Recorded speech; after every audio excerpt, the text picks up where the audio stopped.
तथा नहीं आई।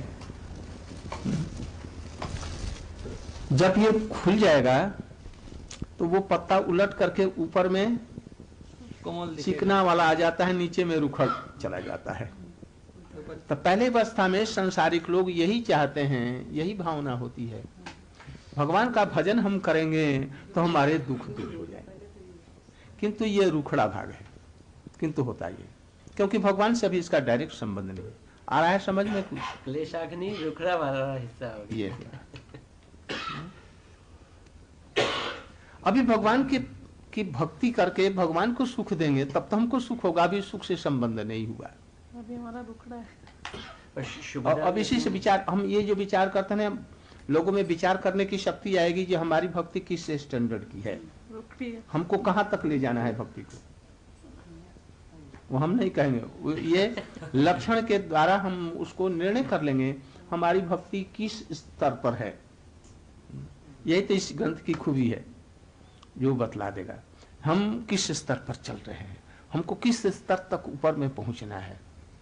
और यदि ये सब संग नहीं होगा, इष्ट गोष्ठी नहीं होगी, तो जैसे अंधकार में पड़े हुए हैं वैसे सारा जीवन, 10-20 जीवन, लाख जीवन, उसी में हम लोग घूमते हुए रह जाएंगे। बस भक्ति इसका नाम है, इसका नाम है इष्ट गोष्ठी, हरि कथा इसको कहते हैं। कोई भी सांसारिकता, कोई भी कर्म की, ये सब चीजें इसमें नहीं, वो तो अपने आप चलता रहेगा। गुरु का, वैष्णव का काम ये है लोगों के हृदय को साफ करके भक्ति का मान ऐसा तैयार कर दे, वो समझ ले बैरोमीटर कर लगा करके हमारी भक्ति किस स्टैंडर्ड पर चल रही है और कहां तक पहुंचनी है। ठीक है, अच्छा। पहले इसलिए भक्ति क्लेश अग्नि हुई, इसके बाद में होता है शुभदा। अब उस पर हम पीछे विचार करेंगे। अभी हम भक्ति की जो प्रवृत्ति हुई, दुखों को दूर करने के लिए जीव पहले भगवान की तरफ में अग्रसर होता है। और ये बतलाया गया कि चारों वर्ण और चारों आश्रम के लोग या संसार के कोई भी जीव अपने अपने कर्तव्यों को पूरा करे तो भी उसको दुख जरूर होगा।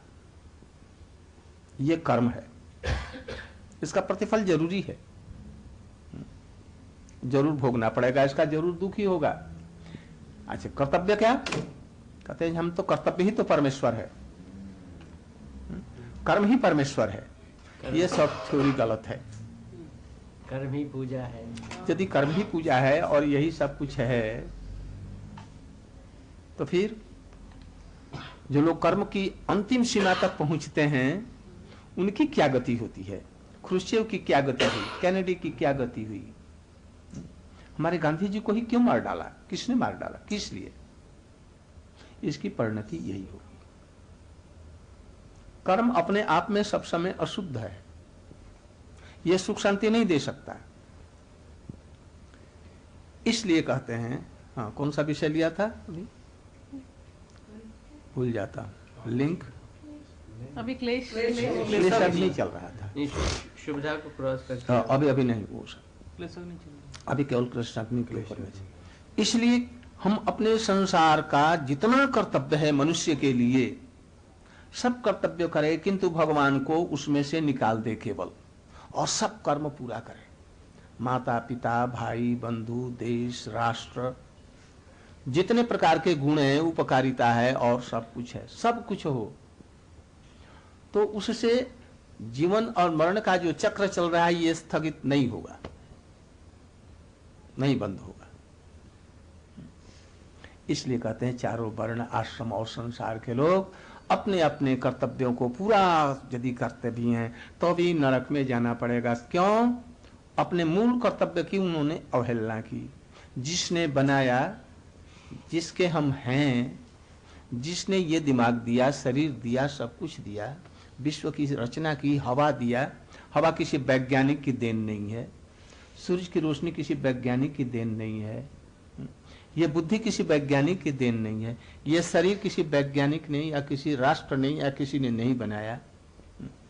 उसके प्रति भी तो हमारा कर्तव्य है। इस मूल कर्तव्य को भूल करके सारे कर्तव्यों को जो करें और कभी भगवान के प्रति वाला कर्तव्य से मुख मोड़ लें तो उनको नरक माने दुखी समझो, उनको दुखी प्राप्त होगा।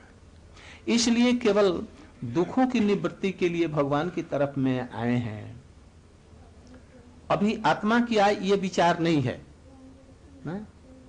ये शरीर के दुखों को ही दुख समझ करके उसकी निवृत्ति के लिए भगवान की तरफ मुड़े हैं। इसलिए इनके लिए कुछ विधियां हैं, तुम इस विधियों को मान करके चलो और भजन करो। इसलिए इसको कहते हैं वैधि भक्ति। ये रूखड़ी है। जो लोग पूर्व जन्म के संस्कार से या इस जन्म के संस्कार से, यदि पूर्व जन्म वाला संस्कार कुछ है तो बहुत ही सोना में सुहागा है, सोना में सुहागा। और यदि पूर्व जन्म वाला नहीं है किंतु इसी जन्म में किसी वैष्णव के संतों के साथ में ये हुआ, संग हुआ, उसकी बातों को सोचने और विचारने का अवकाश मिला। बिना विचारे कुछ नहीं होगा।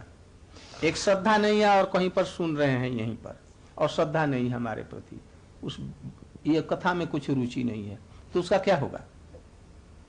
ये संस्कार बनने में बहुत समय लगेगा। उसको धीरे धीरे प्रसाद दो और उसको कुछ प्रशंसा दो। वाह, आप तो सत्संग में आ रहे हैं, वाह आपके विचार बड़े सुंदर हैं, और अच्छा अच्छा मान भोग और अच्छी अच्छी चीजें प्रसाद दे करके खूब स्नेह का व्यवहार रखें। अब इसका संस्कार धीरे धीरे आएगा। पीछे आपके स्नेह और प्रसाद की वो भावना न रख करके ऐसा इंटरेस्ट आ जाएगा स्वयं, ये बुना बुनाए अपने घर पर ही सबको बुलाएगा। ये नया संस्कार है। और पिछला संस्कार क्या है? जन्म से ही उसकी इसके प्रति रुचि है, भगवान का नाम करता है, भगवान की कथा को सुनता है, वैष्णव के पास में जाता है, ठाकुर जी के मंदिर में जाता है। ये पूर्व जन्म का संस्कार। इसके साथ में इस जन्म वाला भी यदि थोड़ा सा मिल गया, वो मिलेगा जरूर, तो उसको शुद्ध संत मिलते हैं, शुद्ध संत जो भगवान की तरफ में ले जाएंगे। ये भगवान की व्यवस्था है। और जिनका ये पूर्व जन्म का संस्कार नहीं है, इस जन्म का भी संस्कार नहीं है, तो वो लोग तरह तरह के देवता देवियों को के तरफ में ये भक्ति करेंगे, या एकदम भगवान को मानेंगे नहीं, या ये सब कुछ को मानेंगे ही नहीं। कर्म करो, खाओ पियो और चलो। गीता तो यही कहती है, कर्म करो। भागवत यही कहते हैं, बिना कर्म का कोई जी नहीं सकता। ऐसे सब विचार आ जाएंगे। इसलिए पूर्व जन्म का संस्कार कुछ, इस जन्म का संस्कार, तब भगवान के प्रति चलते हैं। तो वो हरि कथा सुनते सुनते उसने, वो संस्कार है ना, उसको अच्छा लगता है। कृष्ण का लीला चरित्र अच्छा लगता है, राम का चरित्र उसको सुनने में अच्छा लगता है, नृसिंह जी का चरित्र सुनने में अच्छा लगता है। विशेष करके राम और कृष्ण का चरित्र तो व्यापक है भारतवर्ष में। आजकल तो विदेशों में भी रामलीला और कृष्ण लीला सब दिख रही है। उनके चरित्रों को देखा बड़ी बारीकी के साथ में, आह कितने सुंदर हैं। आदमी पहले सौंदर्य को देखता है, ये लड़की अच्छी सुंदरी है कि नहीं विवाह के लिए, पहले ये देखो। इसके बाद में उसके माता पिता सभ्य सज्जन है कि नहीं, ये देखो, वंश देखो। अच्छी भी है यदि उसके पिता माता अच्छे नहीं है तब, किंतु सुंदरी यदि अच्छी है तो ठीक है। आजकल का आदमी यही देखता है। और लड़की भी देखेगी कि वो सुंदर है कि नहीं है, पहला उसका चॉइस वहीं पर है। भगवत्ता के हिसाब से कृष्ण की तरफ में यदि देखो, उनका वर्णन देखो, अद्भुत। श्यामं हिरण्य परिदिम वनमाल्य बरह धातु प्रबाल नटवेशमनुव्रतांसे पिन्यस्तहस्तैतरेण धुनां नयब्जं कर्णोत्पलाल कपोलमुखज्जः। कितना सुंदर इसका रूप वर्णन किया है। यदि संस्कृत आप लोग जानते हो तो साजी में हिरण्य परिधि सोने जैसा एकदम चमक रही है, वो पीतांबर उनके ऊपर में झलमल झलमल कर रहा है।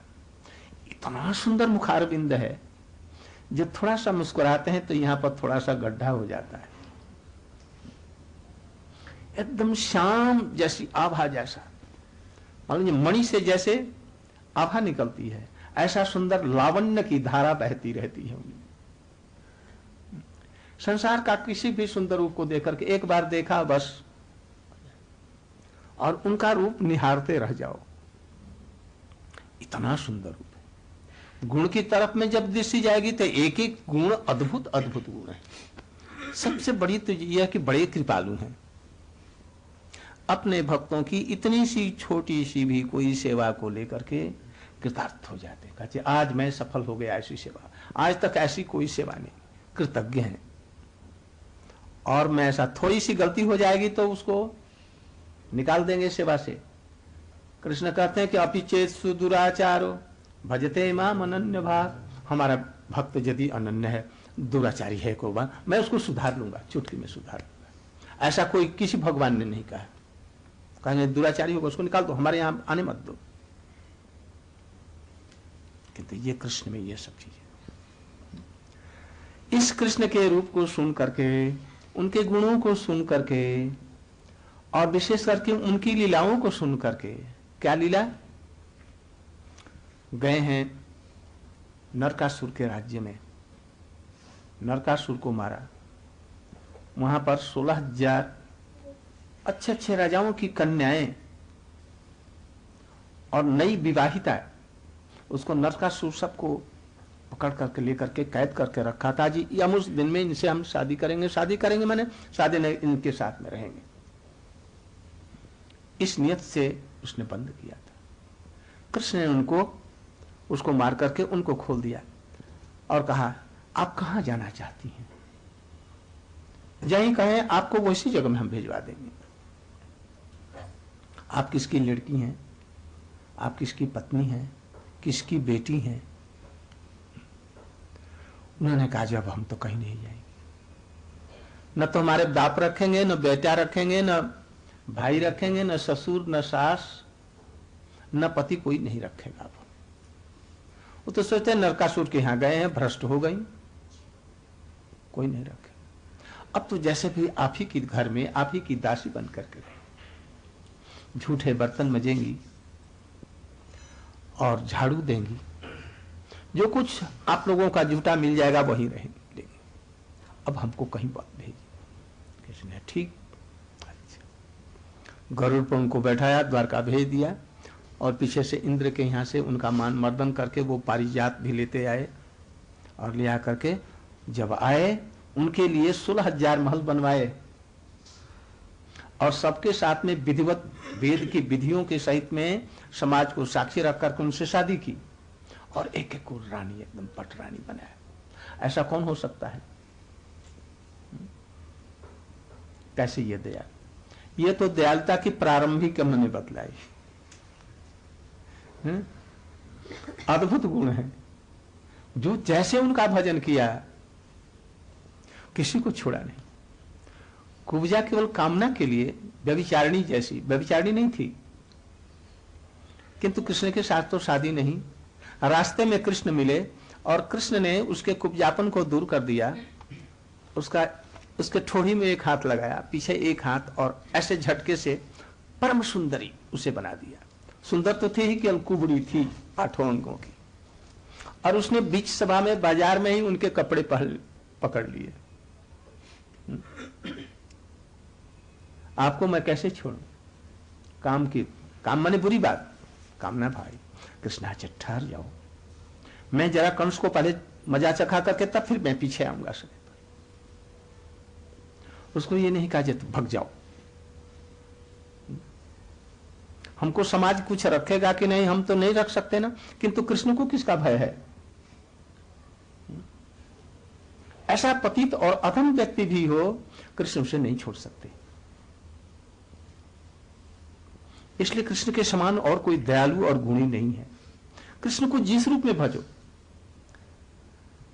ये प्रभु हैं, ये ब्रह्म हैं, और मैं भजन करने वाला हूं, मैं भी निराकार होकर के मिल जाऊंगा। ठीक है, आ जाओ, आ जाओ, कोई बात नहीं, ऐसे ही आ जाओ हमारे पास, हम निराकार तुम्हारे लिए हो जाएंगे, तुमको निराकार बना देंगे।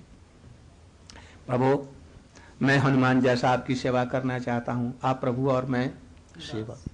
ठीक है, आ जाओ, आ जाओ, बस ब्रज में लेकर के उसे कहे प्रभु हमको सख्य भाव, आप हमारे सखा हो सकते हैं। अरे मैं तो तड़फ रहा था कितने दिनों से, बस गले से लगा ले एकदम साथ ही साथ में। यदि कहा जे आप हमारे बेटे हो जाएंगे। अरे तुम्हें कब से ललक रहा था ये तुम्हारा बेटा हो जाऊं। यशोदा मैया मैं तुम्हारा बेटा हो जाऊंगा, नंद बाबा मैं तुम्हारा बेटा हो जाऊंगा। जो कोई जिस भावना से उन्हें कि आपको मैं पति के रूप में चाहती हूँ, बहुत अच्छा है, वो मस्त तो था हुआ उसको, मैं आपसे शादी उदी नहीं करूंगी, किंतु आपसे एक पुरुष कह रहा है, 60,000 दंडकारण्य के पुरुष लोग कह रहे हैं, हम लोग प्रेमिका और प्रेमी जैसे संबंध रख करके आपको उस रूप में भजन करना चाहते हैं। एवं मस्तु, ठीक है, वेद की श्रुतियों को और कितने लाख लोगों को उन्होंने इस रूप में ले लिया। रामचंद्र जी ने सीता को छोड़ने के बाद में यज्ञ करने के लिए प्रतिवर्ष वो सीता जी की मूर्ति बनवाते थे और उसमें प्राण प्रतिष्ठा होने से सचमुच में प्राण का संचार हो जाता था। तो उन्होंने अंत में उनसे कही, जब वो जाने लगे अपने लोक में, तो कहा जैसे हम लोग क्या करेंगी, जब हमको प्राण प्रतिष्ठा देकर के बनाया तो हम आपको छोड़ नहीं सकेंगी, हमको पति के रूप में ही आपको ग्रहण करना पड़ेगा। इस बात तो मैं असमर्थ हूं, किंतु काल कर्म से जब मैं अभी थोड़े दिन में ही द्वापर में कृष्ण रूप में आने वाला हूं, उस समय सबको अंगीकार कर लूंगा, उन सब सीताओं को गोपियों के रूप में अंगीकार कर लूंगा। गोपियां बन गई, वो कुछ गोपियां हैं स्वकीय भाव वाली, जो कि उन्होंने कात्यायनी की पूजा की थी। ब्रज में पति भाव तो नहीं है, किंतु तभी उनके लिए थोड़ा सा भाव है, जो जिस रूप में क्या है ना, हरि मूरत देखा तिन तैसी, जिनकी भावना रही जैसी, हाँ, हरि मूरत देखे तैसी, जिस रूप में जाकी देखा। रही भावना। और गीता में भी कहा, जे जथांग माम प्रपद्यन्ते ताम तथैव भजाम्यहम्। विशेष करके चैतन्य महाप्रभु ने इन चीजों को दिखलाया। तो एक सब कृष्ण गोपियों को लेते हुए ऊपर जन्म के जो कोटि कोटि वर्षों तक तपस्या की, वो गोपियों को साथ लेकर के रास कर रहे हैं। और रास में उनके कह रहे हैं, जो तुम्हारे चरण में दर्द हो गया मैं पलट दूं, उनके चरणों में महावर लगा रहे हैं और उसको अपने सिर पर रख रहे हैं। राधा जी के चरणों का दाग लग गया यहाँ पर, और उसको बड़े प्रेम के साथ में ग्रहण कर रहे हैं। ऐसा कोई भगवत्ता कर सकता है? प्रेम की इतने अधीन, उनका रूप ही है प्रेम का। इसको सुनकर के हुआ, मैं तो कृष्ण का वैसे ही जैसे गोपियों ने भजन किया वैसे करना चाहता हूं। किसी ने कहा, हमको तो यशोदा जी का भाव बड़ा अच्छा लगता है। कृष्ण ललक रहे हैं, रो रहे हैं, और यशोदा जी उसको उठा करके गोदी में नहीं रख रही है। कहे फिर तू ऐसा करेगा, मैं तो कुछ गोदी नहीं, तू बहुत ही बदमाश है, तू चोर बन गया, तुम बहुत खिलाड़ी है, ऐसे ऐसे उसको कहा, मैं तो कृष्ण को अपना पुत्र बनाऊंगी और मैं उसकी मैया बनूंगा, मैं उनकी पिता बनूंगा। तो इस तरह से जितने भी भाव हैं कृष्ण में होंगे। रामचंद्र इसमें से आधा पूरा कर सकते हैं, आधा नहीं करेंगे। देवताओं की तो बात ही छोड़ दो, ये तो कुछ भी नहीं कर सकते। राम में भी कृष्ण ही राम है, किंतु राम रूप में कोई उनका सखा बन करके गले से नहीं लगा सकता। और पत्नी 1000 पत्नियां, 16,001 पत्नी सब युवों को बना लेगा, ये भी संभव नहीं है। रास और ये सब करना, प्रेम दान करना, ये भी संभव नहीं है। इसलिए ये प्रेम की हद है। तो इनको सुन करके हृदय में भावना लगी, वाह ये तो बहुत सुंदर, मैं ऐसे ही भगवान का भजन करूंगा, हनुमान जैसा करूंगा, पांडवों जैसा करूंगा, यशोदा मैया जैसा, नंद बाबा जैसा, श्रीदाम सुबल सखा की जैसा, या गोपियों ललिता विशाखा की भांति मैं सेवा करूं। इनमें से कोई एक भावना आई सुनकर, ये हुआ लोभ। इतना सुख और इतना आनंद है, यह लोभ हुआ। ये लोभ से जो भक्ति में हम प्रवृत्त होते हैं, तो उसको कहते हैं रागानुगा। ये बड़ी दुर्लभ है। अधिकांश लोग भक्ति के तरफ में मुड़ेंगे, किस लिए? दुख दूर हो, वैदिक भक्ति, और सुख मिले, दुख न मिले। इसलिए भक्ति भक्ति के ही अधिकारी हैं। इनमें से छटे हुए सुदुर्लभ कोटि कोटि लोगों में से कोई एक बिरला होता है जिसको ये वैधि भक्ति करते हुए हरि कथा सुन करके लोभ हो जाता है, या पूर्व जन्म के संस्कार से उनको सुन करके इसके प्रति लोभ हो जाता है। तो कृष्ण के प्रति उन भावनाओं में से, 4 भावनाओं में से या 3 भावना में से कोई एक भावना लेकर के आगे बढ़ता है। 3 भावना क्या? या तो सख्य, या तो वात्सल्य, या मधुर। मधुर माने गोपियों का भाव। ये मधुर मधुर लेने से उसके अंदर में 5 प्रकार के भाव आ जाते हैं। वात्सल्य में 4 प्रकार के, सख्य में 3 और दास्य में 2 और शांत में केवल 1। ये सब के उदाहरण हैं। तो अब हम इस पर विचार पर आए कि भक्ति की प्रवृत्ति जो होती है वो 2 प्रकार की होती है। एक दुख की निवृत्ति के लिए होता है। साधारण लोग क्या करते हैं, बहुत दुख हो रहा है, अच्छा जाओ शिव जी की वो पूजा कराओ, सब दुखों को दूर। गणेश जी की पूजा करो, दुख दूर होता है, होगा भी, किंतु आत्यंतिक नहीं, आंशिक रूप में कुछ होगा, क्षणिक होगा। इसलिए संसार के लोग संसारों के दुखों से उत्तप्त होकर के भक्ति की तरफ में बढ़ते हैं। इसलिए अधिकांश लोग ही भक्ति, वैधि भक्ति के अधिकारी हैं, वो नीचे से चलेंगे। इसमें थोड़ा सा समय लगता है। इसमें से साधु संग, फिर इसके बाद में हरि कथा श्रवण इत्यादि, फिर श्रद्धा, श्रद्धा के बाद में फिर श्रद्धा के बाद में फिर साधु संग। अब साधु संग के प्रति विश्वास हो जाता है। अब जो कथा सुनता है उसको अपनाने के लिए सुनता है, और तब फिर श्रद्धा के बाद में गुरुकरण, गुरु से हरिनाम दीक्षा इत्यादि रास्ता लेना, मार्ग लेना, और इसके बाद में भजन आरंभ हुआ। भजन आरंभ के बाद में हमारे अंदर में जितने प्रकार के अनर्थ हैं ये सब धीरे धीरे धीरे धीरे दूर। अनर्थ क्या? सबसे पहला ये, मैं शरीर हूं, ये सबसे बड़ा भारी अनर्थ है। भगवान के तरफ में जाने की रुचि नहीं होती, ये अनर्थ सब है। अपराध हैं बहुत से कुछ। जो लोग केवल कर्मी हैं, जिनको तत्व ज्ञान नहीं है, उनका अधिकतर से पाप होता है। और कुछ भक्ति का विचार सुनने के बाद में जब वैष्णवों की, हरिनाम की अवज्ञा करते हैं, वो अवज्ञा अपराध होता है। आ रहा है समझ में? ज्ञान होने के बाद में यदि पुत्र का वो ज्ञान नहीं है, मैया की गोद में बैठा है और वो ऐसे पकड़ रहा है, नोच रहा है उसके केसों को, तो ये अपराध है। मैया बड़ी प्रसन्न होकर के और पुचकार करके उसे शांत करती है। और बड़ा होने के बाद भी, थोड़ा सा होश आने के बाद भी यदि केस ऐसा करता है, ऐसा थप्पड़ मारता है, तब क्या हुआ? तब तो ये बड़ा दोष हो जाता है। ऐसे ही जब भक्ति तत्व नहीं जानते हैं, भक्ति के प्रति, नाम के प्रति, कुछ वैष्णव के प्रति अवज्ञा होती है, तो वो पाप ही के समान होता है। किंतु जरा थोड़ा सा होश आने पर, भक्ति के तत्वों को जानने के बाद में वैष्णव का अवज्ञा करता है, भगवान को नहीं मानता है, भगवान को देख करके, विग्रह को देख करके प्रणाम नहीं करता है, उसकी अवज्ञा करता है, निंदा करता है, बेकार का ये सब सेंटिमेंटल एक भाव है, तब तो फिर वो हो जाएगा अपराध। और ऐसा वज्र कठोर होगा, वज्रलेप, सहज ही वो नहीं जाएगा, पाप तो दूर हो जाएगा, वो नहीं जाएगा। इसको हम लोग विचार नहीं करते हैं वैष्णव होने के बाद में, यही सबसे बड़ी भारी बात। महत्व अधिक नहीं देते हैं। अब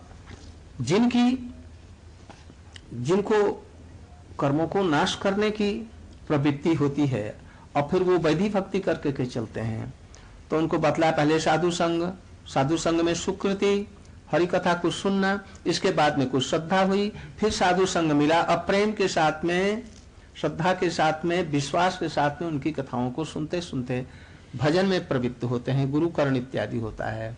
और इसके बाद में भजन करते करते अनर्थ धीरे धीरे धीरे दूर हो जाता है, और तब उसको निष्ठा होती है। निष्ठा माने अब भजन नहीं छोड़ेगा, अब जब तक निष्ठा नहीं है तब तक भजन कैसा होता है? अनिष्ठित। अनिश्चित माने स्थिरता नहीं है, किया फिर नहीं किया, एक दिन मन लगा तो कर लिया, एक दिन 5 राउंड कर दिया, एक दिन 2 राउंड कर दिया, एक दिन नहीं किया, फिर एक दिन आया तो फिर उसको 10 राउंड कर दिया। फिर तुलसी जी को देखा तो प्रणाम कर लिया, फिर दूसरे दिन प्रणाम नहीं किया, उनको पानी नहीं दिया, उनकी परिक्रमा नहीं की। ठाकुर जी का एक दिन आरती देखा, इसके बाद में फिर हुआ नहीं।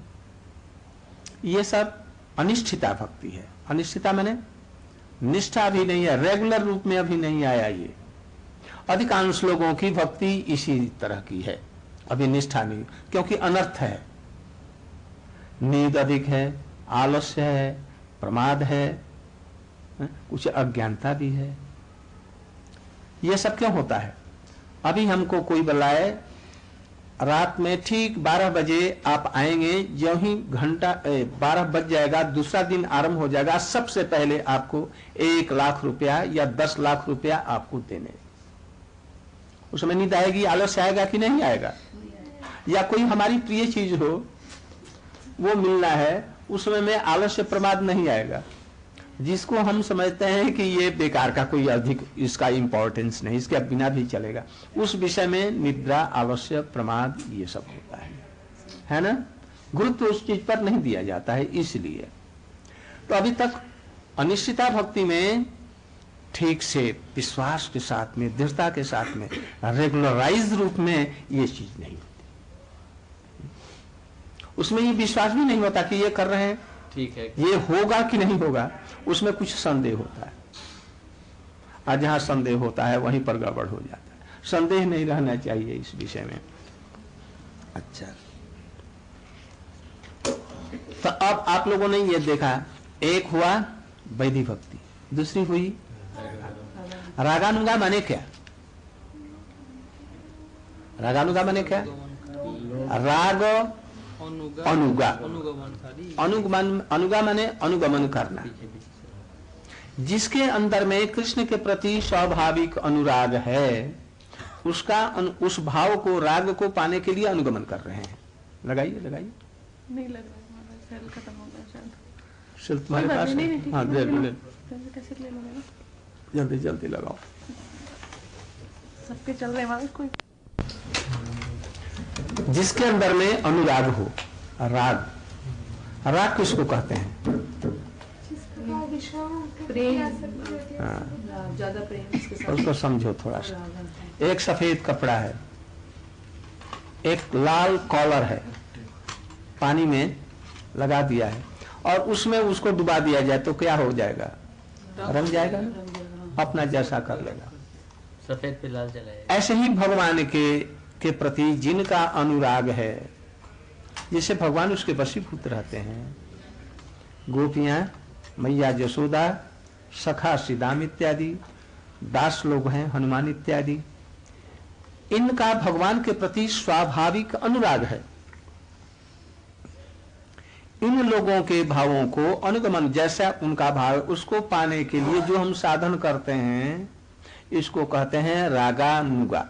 अनुगा माने पीछा चलना, अनुगा, गौ माने गमन करना, अनु माने पीछे पीछे, जैसे वो चलता है वैसे।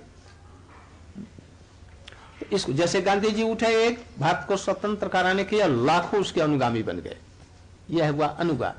उसी तरह से जिसके भगवान के प्रति जिनका अनुराग है, स्वयं सिद्ध है, स्वाभाविक है, उसको पाने के लिए जो लालसा हुई, उसके लिए जब हम साधन भजन करते हैं, इसको कहते हैं रागानुगा। ये 2 प्रकार की भक्ति हुई।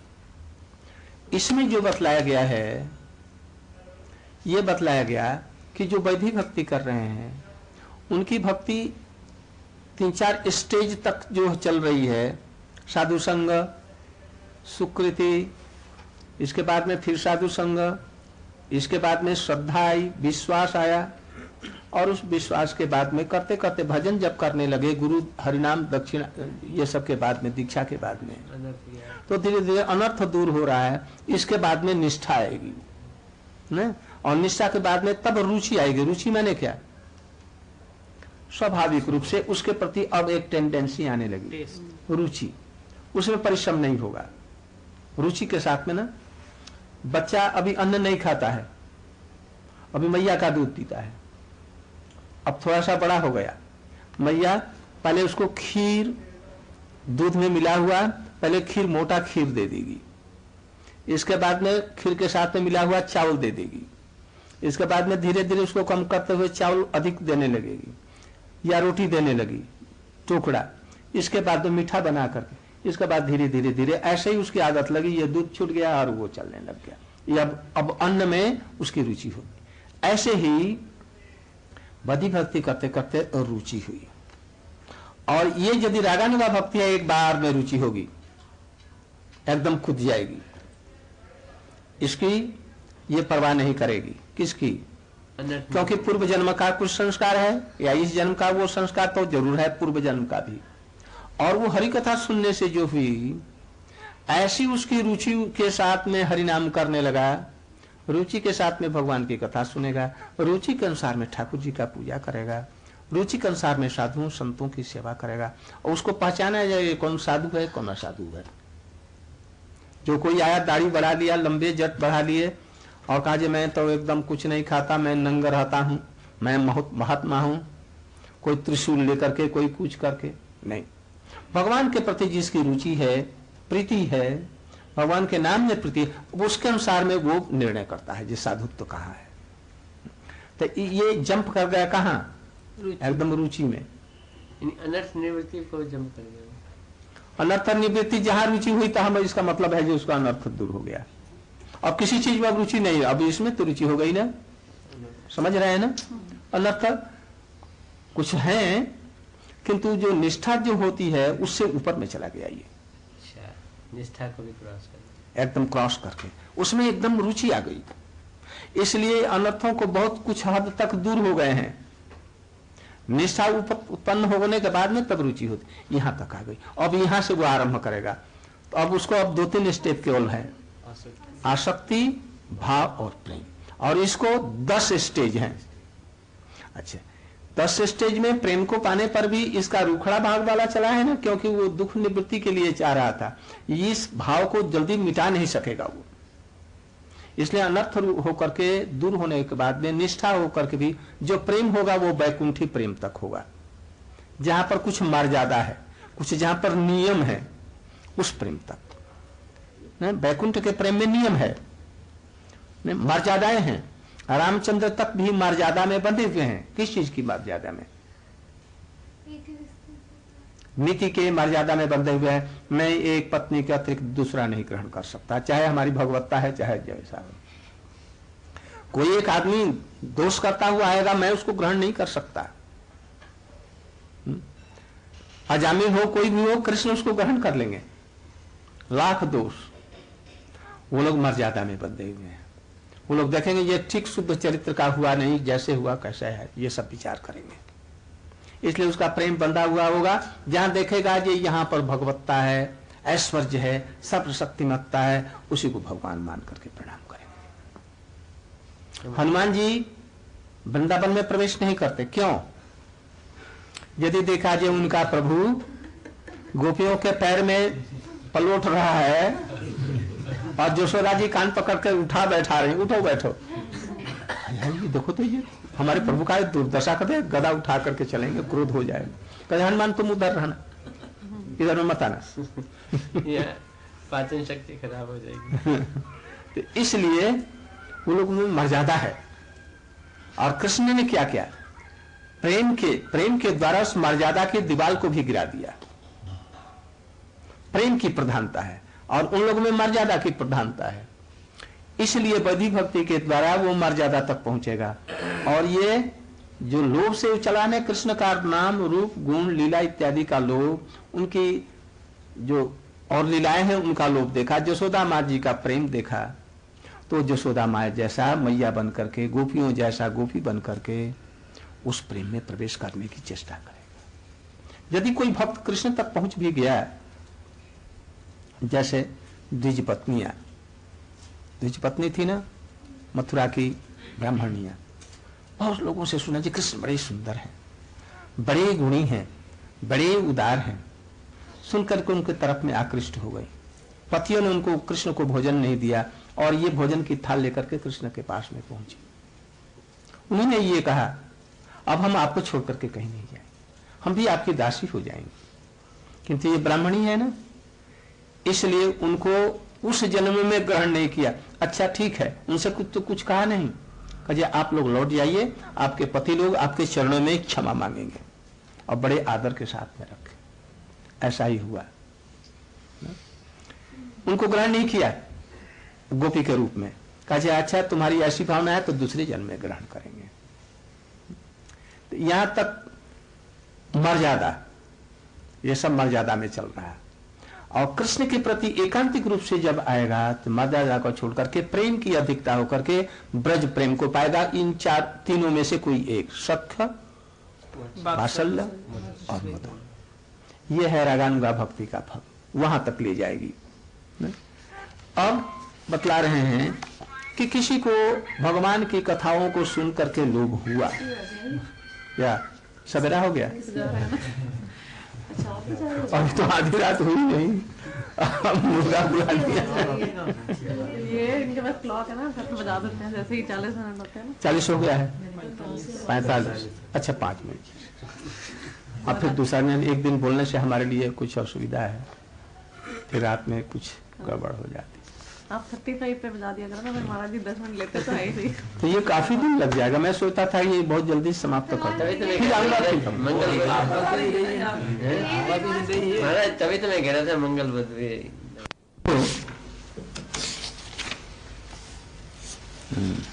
उत्पन्न हुई, वासना उत्पन्न हुई जो भगवान की हम सेवा करें, चाहे वो दुखों को दूर करने के लिए हो या कृष्ण के माधुर्य को सुन करके कृष्ण की तरफ में सेवा करने की वासना है। अब होने के बाद में वो गुरु के पास में गया। यदि पूर्व जन्म का संस्कार है तो सच्चे संत मिलेंगे, जो जिसको संसार की किसी भी वस्तु की आवश्यकता नहीं है जो हमारे पास है, ऐसे गुरु मिलेंगे जो केवल भक्ति प्रेम दे सकते हैं। और जिनकी पूर्व जन्म की स्वीकृति और संस्कार नहीं है, उनकी बुद्धि की धारणा भी वैसी नहीं है, उनको कैसे मिलेंगे? वो कृष्ण की ऐसी व्यवस्था करेंगे जो कुछ कर्म मार्गीय लोग, कुछ और दूसरे लोग, ज्ञानवादी लोग, अद्वैतवादी लोग, निराकारवादी लोग, यज्ञ में किसी की रुचि है, किसी की कुछ में है, वो वैसे उनको गुरु मिल जाएंगे। ठीक उसी पर में कृष्ण ऐसी व्यवस्था रखते हैं, ठीक जो जैसा है उसको उसी तरह का मार्गदर्शक मिलता है और उस व्यक्ति की भी रुचि उसी में होती है। अब जब हरिनाम हुआ, दीक्षा हुई, उन्होंने कहा जे देखो हरिनाम ऐसे करना है, कृष्ण तत्व ऐसा है, ऐसे हरि कथा सुननी है, 9 प्रकार की भक्ति है, तुम इसको करो। उद्देश्य रखो जो भगवान में प्रेम रखना है, इसको प्राप्त करना है। एक ये गोल बतला दिया, कृष्ण में हमको प्रेम चाहिए और इसके नीचे की चीज तू मत मांगना। किंतु कहने से भी साधक सब सुनेंगे नहीं।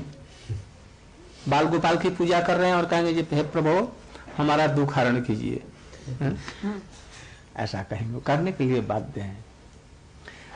तो धीरे धीरे क्या होगा,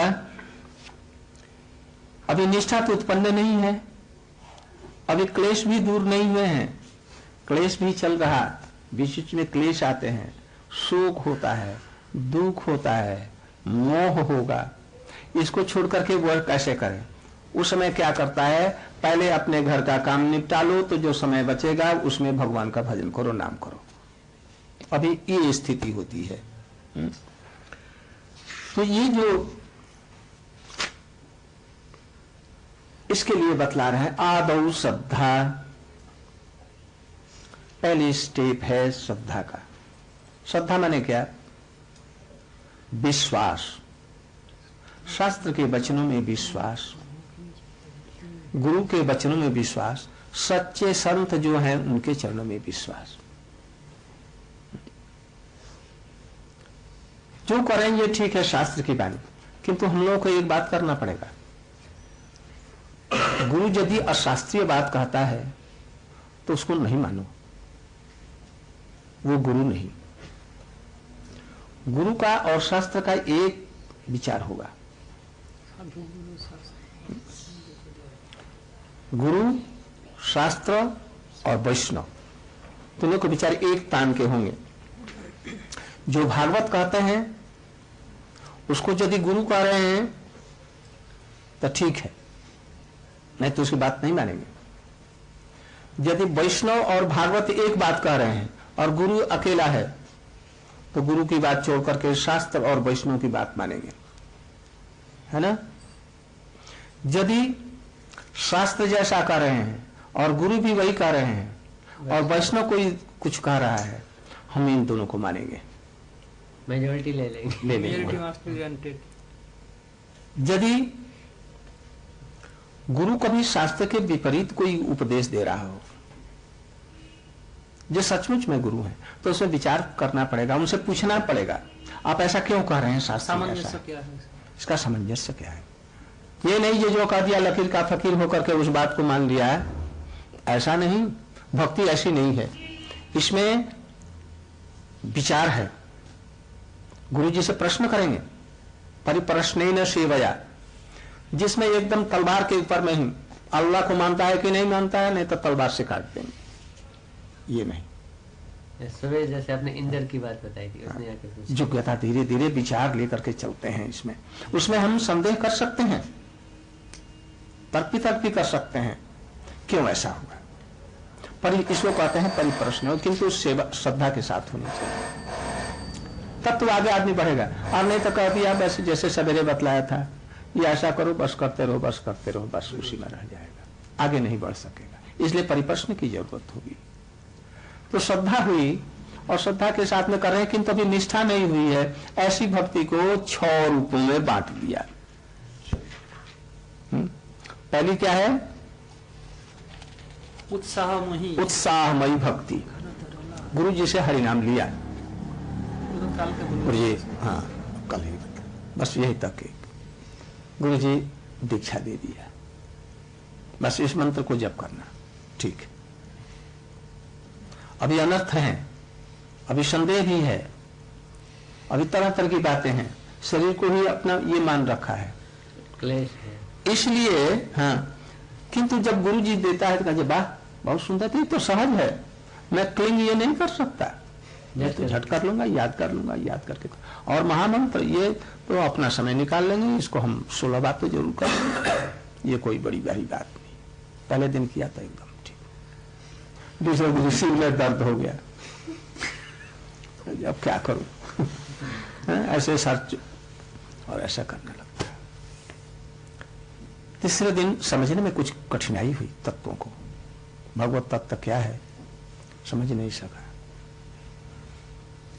इसलिए पहले तो वो उत्साहमयी, जैसे एक बच्चे को स्कूल में ले जाओ, कहिए एक लाल किताब खरीद दो, इसको दे दो, और लाल कलम, और जिसमें चित्र हो, आम, इमली और ये सब चीजें हो, नई पुस्तक होनी चाहिए, उस बच्चे को दे दो, उसको सुंदर एक बस्ते में उसको लेकर के स्कूल भेज दो।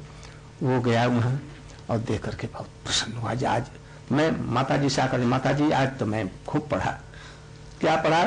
बच्चों के साथ खेलता रहा, कुछ नहीं, या लाट रहा है, कर रहा है। माता जी वाह बहुत सुंदर, तुम रोज आना ऐसे ही पढ़, आज तो तुमने पढ़ लिया है, बोलो तो जी तो कह दिया। घर लौट के बड़ी आराम के साथ में, उत्साह के साथ। दूसरे दिन आकर ये जरा लिखो तो ये तो उसको लिखने नहीं आता, एक बार बतलाया, 2 बार, 3 बार, 4 बार, 5 बार, तो उसका थोड़ा सा कान बज वो सब करने लगा, अब स्कूल में आए नहीं।